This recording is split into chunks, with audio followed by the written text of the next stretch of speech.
sekarang kita sudah bersama cast dan director Corin, tapi gue mau congrats dulu. Hari ke-6 ya? 7? Hari ke-7 8 penayangan lewat dari 600.000 penonton. Tidak cuma ya kayang-kayangan ditarik ya. Syuting malam-malam luar biasa sih.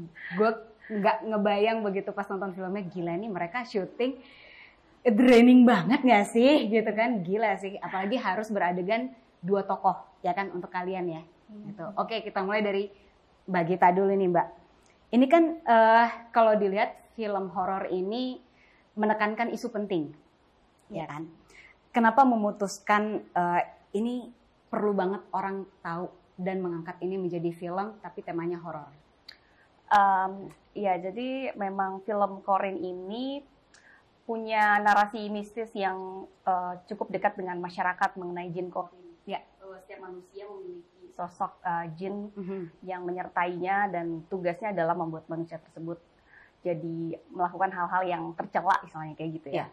Nah, terus idenya kan gimana kalau suatu saat kita bisa punya cara atau ritual memanggil sosok tersebut dan bisa bertemu dengan sosok itu dan dia ingin mengambil alih kehidupan kita gitu, bahkan terpengaruh untuk melakukan hal yang jahat gitu. Dari situ idenya berkembang dan kemudian narasi mengenai isu yang terjadi di masyarakat juga saya rasa penting untuk dalam sebuah tontonan pop culture yang mungkin kalau media film tuh media yang paling efektif untuk bisa menyuarakan hal-hal yang penting saya rasa. Betul. Di sosial, di media. Cepat nempel gitu ya. Gitu. Dan film Corin ini punya semangat mengenai keberdayaan perempuan-perempuan yang melawan rasa takutnya, dan saling support satu sama lain, saling menguatkan untuk bisa melawan hal-hal yang jahat dan menjauhkan diri dari semacam sistem yang membungkam mereka gitu sih. Iya.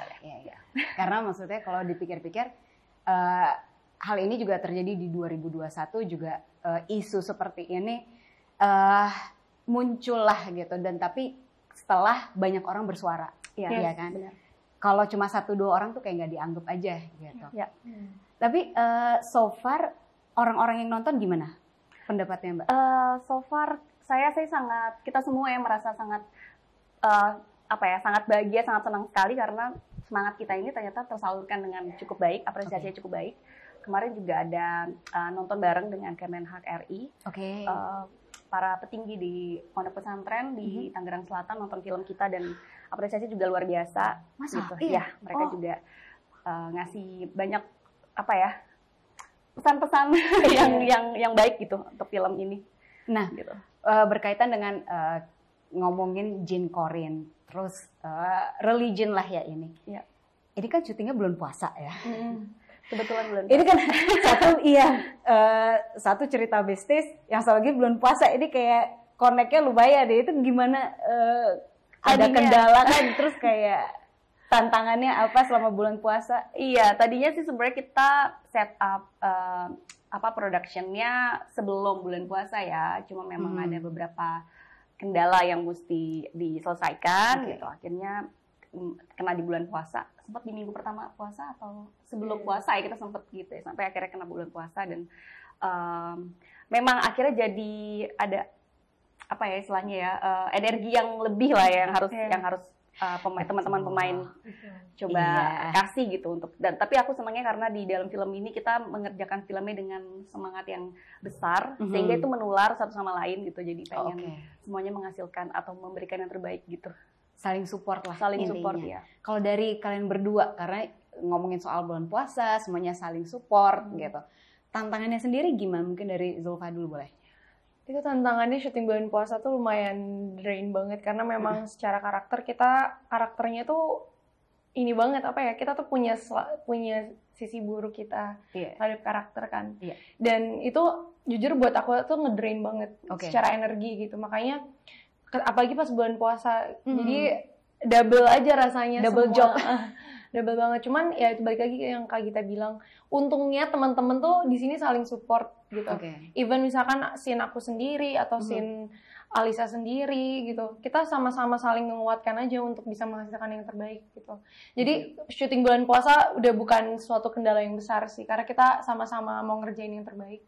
Mungkin pas day one kali ya beratnya kayak iya, adaptasi aja sih. Okay. Karena kan kalau syuting horor kan kita kebalik kan, callingannya malam. Oh iya, baru ngeh juga ya. Iya, malam gitu. Oke. Jadi siangnya mungkin kita akan lebih banyak waktu untuk istirahat pasti, karena kan pulangnya agak pagi gitu. Cuman ya itu sih, kita karena saling dukung dan saling support, itu jadi bikin proses syutingnya jadi jauh lebih mudah dan lebih menyenangkan sih. Kalau Alisa gimana? Kalau aku sama, kurang lebih sama Zulfa, dan lebih gimana ya, karena temanya di asrama, lalu semuanya juga kita pakai hijab dan lain-lain, jadi terus ditambah ini bulan puasa, jadi mendukung gitu, mendukung suasana. Jadi kita lebih ngerasa untuk para aktornya sih jadi lebih mudah untuk mendalami si suasana asramanya ini gitu. Oke, ini berapa lama syutingnya? Shooting days-nya sebenarnya sekitar 21 production days gitu. Oke. Ya sebulan lah, 27 hari. Berarti hampir sebelum lebaran dong selesainya. Iya, sempat ada potongnya sebenarnya. Gitu. Jadi lebaran dulu, terus syuting lagi. Syuting 2 hari. Masya Allah. Keluar jadi Masya Allah. Luar biasa. Oke, ini mau nanya ke Zulfa dan Alisa. Mungkin Alisa bisa jawab duluan. Film ini kan mengisahkan para perempuan yang berjuang gitu ya. Kenapa perempuan masa kini itu pesannya mungkin dari film ini nggak boleh diam melawan ketidakadilan? Sebenarnya ini pesan ini sebenarnya relate untuk perempuan di setiap masa gitu ya. Bahwa kayak memang secara lahiriah perempuan memang harus punya effort lebih untuk bisa sama gitu sama laki-laki. Gitu, karena mungkin sudah secara struktur kayaknya tuh perempuan udah kamu di belakang aja, Jadi karena biasanya perempuan selalu diposisikan di suatu posisi yang tidak menguntungkan terlalu lama gitu. Jadi kayaknya mereka mau bersuara pun juga kayak nggak terdengar gitu. Jadi menurutku melalui pesan-pesan seperti ini, melalui film yang maksudnya bisa ditonton banyak orang dan yang lain, harus dimanfaatkan sih gitu, harus dimanfaatkan untuk menyampaikan pesan-pesan yang tersirat maupun tersurat gitu terhadap perempuan gitu. Jadi, kalau karakter lo sendiri kan yang muncul di depan dan belakang ya.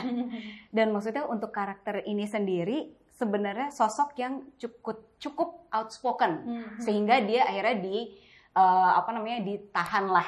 Gue takut spoiler, sehingga ya dibungkam gitu ya, akhirnya dibungkam gitu. Tapi memang tidak semua perempuan bisa mudah melakukan hal itu untuk outspoken gitu kan. Tapi kalau misalnya dari yang bisa lo pelajari dari karakter lo ini gimana? Untuk kan pasti ada orang-orang yang outspoken tapi akhirnya dibungkam, akhirnya dia ngerasa kayak nggak ada gunanya juga ya gue ngomong dari tadi gitu. Aku seneng sih karena karakter Sri dapat sisi gelapnya dari risk ketika kalian berbicara gitu. Karena kan kita lihat karakter Yolanda yang strong banget, karakter Zulfanya si Zara juga yang strong banget, terus ada sosok Sri yang ini risknya juga mungkin mau seperti ini, kalau ditangkap dan didiamkan selamanya juga mungkin.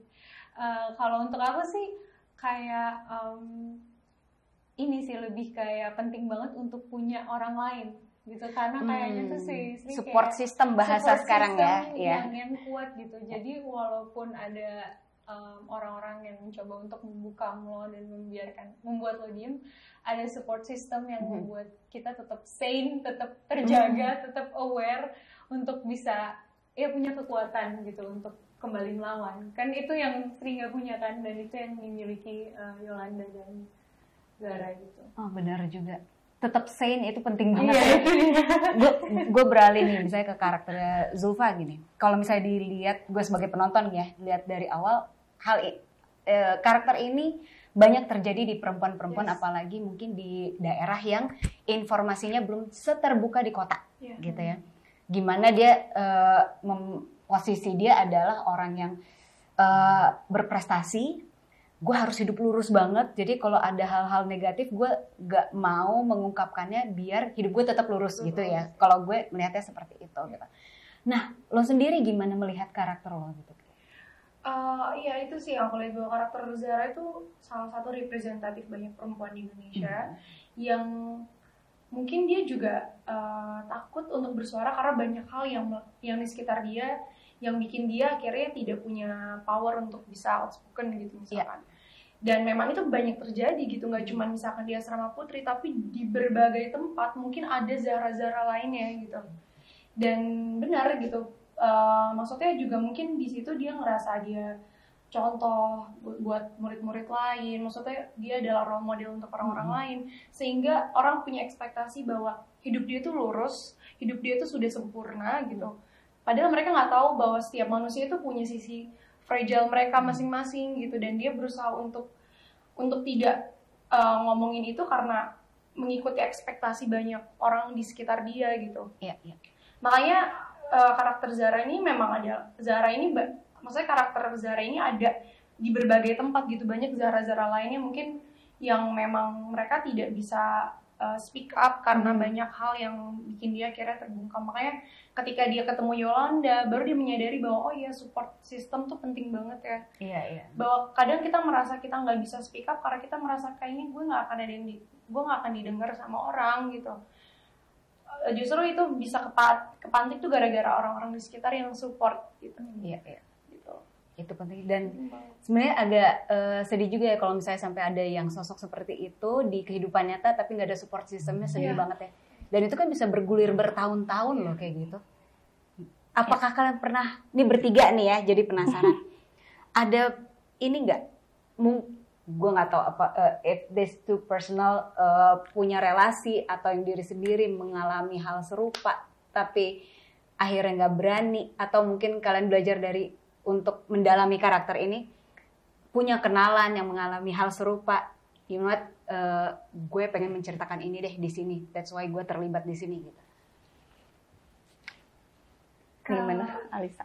Aku menarik ya karena pas habis dapet karakternya dan ngobrol sama Mbak Gita, terus kayak oh baiklah aku coba, karena kan aku juga background, aku punya banyak teman psikolog gitu, jadi kayak kenapa nggak kita manfaatin aja dari maksudnya dari pengalaman mereka menangani orang-orang penyintas lah ya, maksudnya biar kita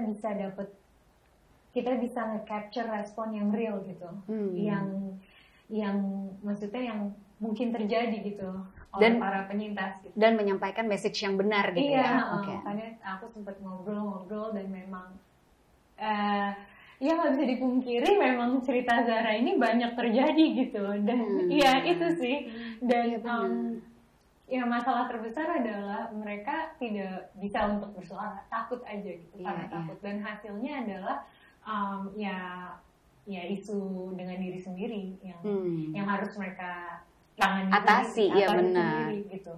Jadi iya benar bahwa cerita yang disampaikan Corinne ini banyak yang mengalami gitu berdasarkan hasil aku nanya-nanya dengan teman-teman psikologku gitu. Nah kalau Zufa gimana? Kalau aku merasa bahwa kayaknya perempuan di Indonesia pasti pernah mengalami hal yang gak enak lah ya. Pasti gitu, dari sesimpel kita di catcall, itu udah basic, bukan basic sih, apa ya, hal yang sering kita dapetin gitu sebagai perempuan, merasa tidak aman, merasa tidak aman jalan sendirian. Kalau secara personal yang mirip dengan karakter Zara, mungkin aku pernah di posisi yang aku juga nggak bisa speak up, nggak bisa ngomong, tapi memang nggak sekompleks Zara gitu. Jadi aku memang ada relasi yang lumayan dekat dengan apa yang Zara alamin gitu waktu dulu. Cuman memang kalau aku tidak berusaha untuk tidak mengaplikasikan itu menjadi karakter, karena aku berusaha untuk membedakan antara traumaku sendiri dengan traumanya Zara gitu. Karena apa yang Zara lewatin beda dengan apa yang aku lewatin. Cuman mungkin ada beberapa part yang agak ke-trigger aja sih buat aku pas kemarin syuting, dan untungnya aku punya lawan main yang sangat suportif, aku punya sutradara yang sangat suportif dan aku punya kru-kru yang sangat suportif. Jadi mereka ngikutin flow aku ketika aku bilang ketika aku butuh break atau apa, itu semuanya sangat didukung gitu. Karena nggak pengen jadi, aku pasti join project ini karena aku melihat ada message yang penting yang harus kita suarakan. Jadi aku memang lumayan battle sama diri aku sendiri pas ngambil project ini, dan ya untungnya disupport sama teman-teman semuanya. Udah selesai tapi ya nak. Nah Mbak Gita, apakah ini menjadi trigger Mbak Gita juga untuk setuju ngedirect Corinne? Dibilang trigger apa ya, tapi kalau yang tadi saya menyambung dari yang Zara cerita, kalau setiap perempuan pasti pernah ngalamin hal yang gak enak dalam hidup dia, gitu. Begitupun saya sendiri gitu, sebenarnya. Dan itu kan hal yang menakutkan kan, ketika kita mengalami hal-hal yang apa ya, yang menyerang kita tanpa concern kita, rasanya kayak susah untuk bisa mengungkapkan gitu, kayak cenderung kita kayak nggak tahu, tiba-tiba ada moment of freeze gitu yang itu ada istilahnya tuh ada moment of freeze yang kita nggak bisa langsung bereaksi kayak gitu. Nah itu juga yang kita coba sampai ke capture ya, lewat respon yang karakter Zara tampilkan lewat filmnya gitu. Bahwa memang sesulit itu untuk para penyintas bisa mengungkapkan apa yang menjadi ketakutannya gitu. Dan memang butuh perempuan yang lebih kuat untuk bisa membantu perempuan yang mungkin membutuhkan rangkulan untuk bisa berani lawan rasa takutnya dan bisa memperjuangkan kebebasan, ya sebenarnya itu sih. Berarti aku rasa film ini juga bisa menjadi pesan bukan hanya buat penyintas, tapi buat mereka-mereka yang juga punya karakter kuat dan berani untuk mau mendampingi atau memahami situasi sehingga mereka bisa, ayo sini gue bantuin gitu kali ya Pak ya. Iya, memang sebenarnya yang dibutuhkan buat saya ya, kayaknya buat perempuan yang pernah mengalami hal-hal yang semacam ini adalah selain dimengerti juga dirangkul dan dibangkitkan rasa untuk berani dan membebaskan dirinya dari semua trauma, semua ketakutan, perasaan-perasaan perasaan-perasaan yang menghantuinya dia gitu, karena trauma itu akan dibawa sampai seumur hidup gitu. Apalagi memang ada kejadian-kejadian yang terjadi sekarang di masyarakat, dan itu yang bikin aku juga kayak sulit untuk tidur itu, ngebayangin perasaan mereka dan gimana how they deal with it gitu. Oke, nah ini berkaitan nih, kalau kita ngomongin trauma memang berkepanjangan banget. Setelah syuting selesai pada bisa tidur gak?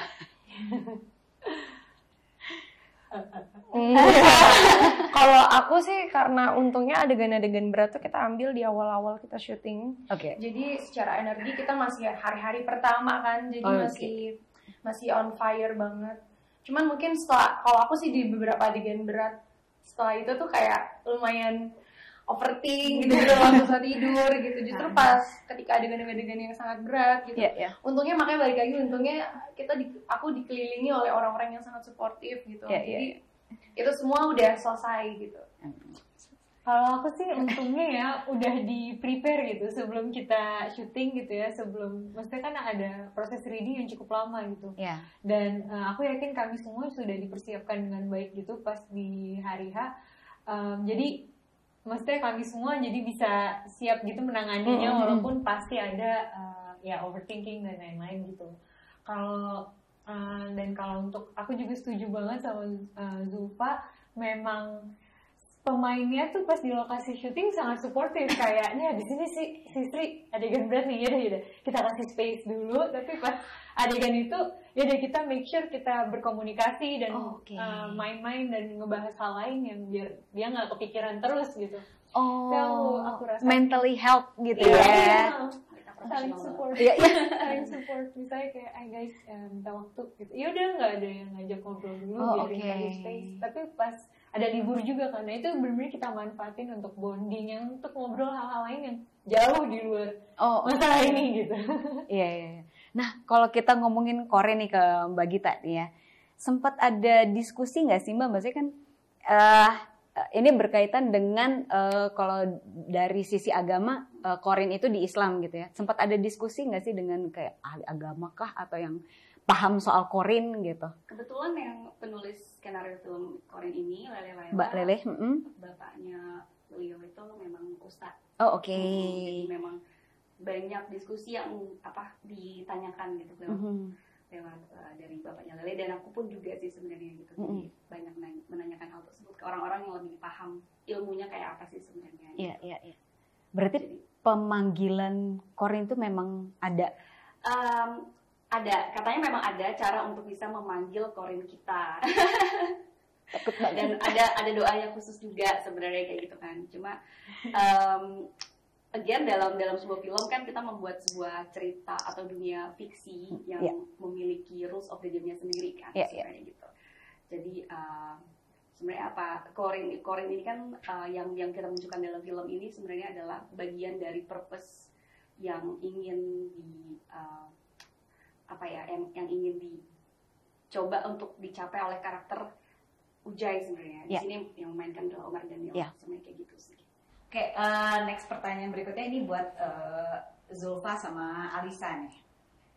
Waktu press conference sebelum premiernya film Corinne, Omar tuh sempat bilang kalau para cast itu harus, kan pandangannya gitu kan, ini ada tantangannya enggak, apa segala macam. Tapi sebenarnya dipersiapkan apa sih? Terus dia mewakili kayak semuanya mengangguk dengan setuju bahwa mental sih yang harus disiapin karena kayak syutingnya juga selain itu bulan puasa, terus karakter yang harus disiapkan itu 2 gitu. Ini benar-benar draining kah during syuting atau sampai selesai atau gimana? Zulfa dulu boleh. Benar sih kata Omar, kita memang apalagi karakter Allah berasa sih kayak peningkatan drainingnya itu berasa banget. Iya, makanya benar kata Omar yang kita harus mempersiapkan secara selain stamina tapi ada mental juga. Karena memang masing-masing karakter tuh punya sisi gelapnya masing-masing gitu. Dan itu tuh rata banget. Jadi setiap karakter memang punya apa yang sedang mereka hadapi gitu, sisi gelapnya. Dan persiapan banget karena kita ngeliatin proses reading workshop gitu, kita udah mempersiapkan banyak hal, tapi tetap aja pas kita udah di tempat syuting tuh kayak vibes-nya, terus juga ketika aku ngelihat misalkan Alisa udah menjadi karakter Sri, aku udah melihat Omar udah menjadi Ujai, itu tuh udah kayak langsung nge-boost, kayak seakan-akan bahwa aku memang takut banget sama karakternya Omar gitu. Auranya udah ganti. Auranya juga udah beda banget gitu. Itu tuh jadi makin ngedrain banget gitu buat aku, dan menurutku itu justru nggak, kalau buat secara karakter itu ngebantu karakter Zara banget gitu. Cuman memang kita mempersiapkan mental supaya lebih apa ya, kita semua pengen meskipun kita karakternya ini memang gelap banget, tapi kita pengen ngebawa syuting itu tetap enjoy gitu loh, biar kita tetap ini aja sih, tetap happy gitu loh, lebih kayak biar stable aja, mentally stable aja pas syuting gitu. Which is nggak mudah. Iya, benar, untuk ngekontrol itu susah banget sebenarnya. Cuman ya balik lagi, kita punya support system yang baik.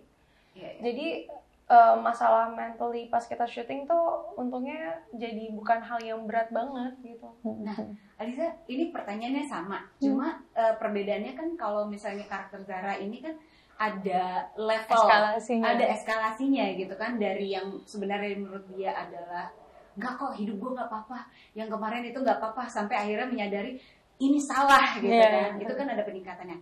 Nah, lo kan muncul di awal nih ya, langsung tinggi, cukup, terus kayak bisa di posisi pas terakhir kata itu dia yang tadi gitu kan, memposisikan diri lo bisa being significant to the movie, itu gimana?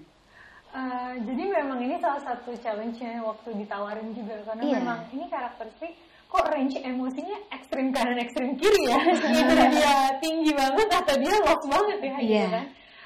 Tapi untungnya di background story-nya dibangun kuat sekali sih. Memang bagi kami banyak diskusi untuk ini memang hadir sudah di titik tertentu gitu. Tapi sebelum titik tertentunya itu kita build bareng gitu. Jadi imajinasinya ikut bermain. Jadi aku bisa diam-diam merangkai emosinya gitu.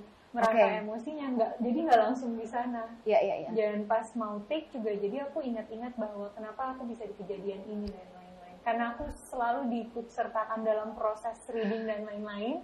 Jadi aku merasa satu juga dengan teman-teman gitu. Iya. Jadi pas akhirnya Zara hadir gitu setelah sekian lama, itu aku juga merasa terbantu dan lain-lain. Itu feeling itunya ada mungkin karena dari awal udah diikut sertakan dalam kelompok perempuan-perempuan ini gitu ya. Jadi aku merasa kehadiranku ada walaupun selama di film mungkin di awal dan di akhir doang. Dan memang aku setuju banget sih bahwa lingkungan yang sehat itu saat syuting sangat berpengaruh ya untuk mental kita gitu. Jadi bagaimana, karena kan kita ini istilahnya setiap orang punya bebannya masing-masing kan di dalam karakternya. Jadi gimana pas justru yang penting itu buatku selain on cam-nya udah pasti, tapi pas off cam-nya itu, pas kita lagi istirahatnya itu gimana tetap bisa ketawa-ketawa, bisa bercanda-bercanda.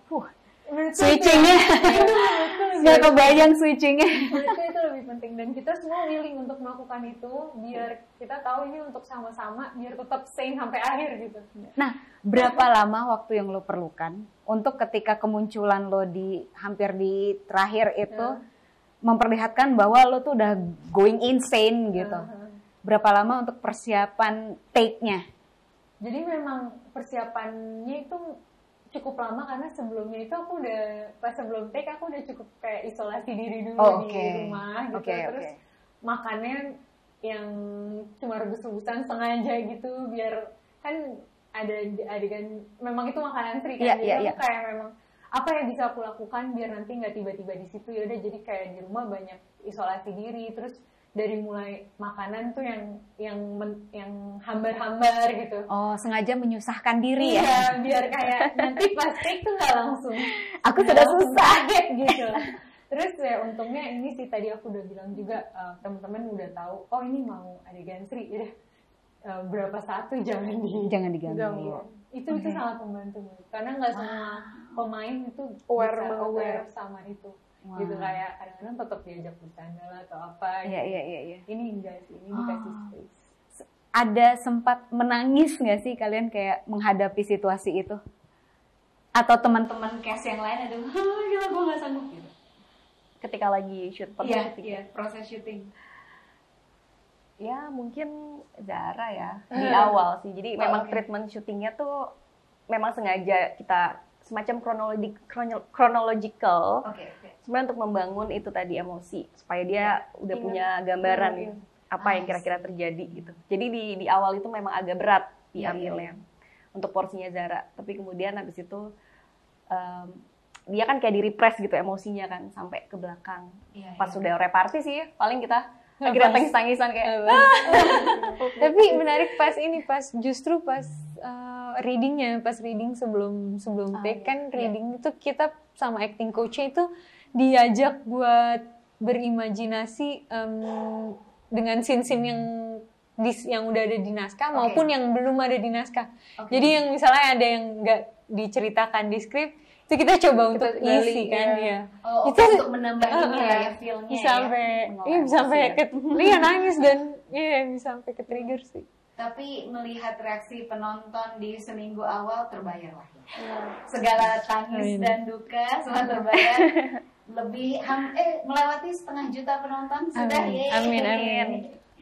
Nah, bagi tadi terakhir nih, aku mau nanya, kira-kira proyeksi penerimaan masyarakat untuk film ini gimana, Mbak?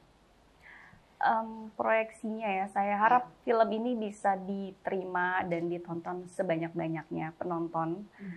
Karena memang kita tidak hanya ingin membuat sebuah film horor hiburan saja, namun juga ada narasi dan isu penting yang ingin kita coba sampaikan gitu. Jadi semoga dengan banyaknya penonton yang bisa menyaksikan film Corinne, maka film ini bisa punya suara yang lebih banyak dan resonan yang lebih banyak juga, dan pergerakan, dan juga mungkin orang-orang jadi lebih tergugah dan lebih aware sama apa yang terjadi di sekitar kita gitu sih. Hopefully bisa menjadi presiden baik lah untuk para penyintas ya. Kalau dari Zulfa sama Lisa sendiri, kira-kira pesan apa sih yang kalian harap bisa diterima oleh para penyintas dari film ini? Zulfa dulu boleh.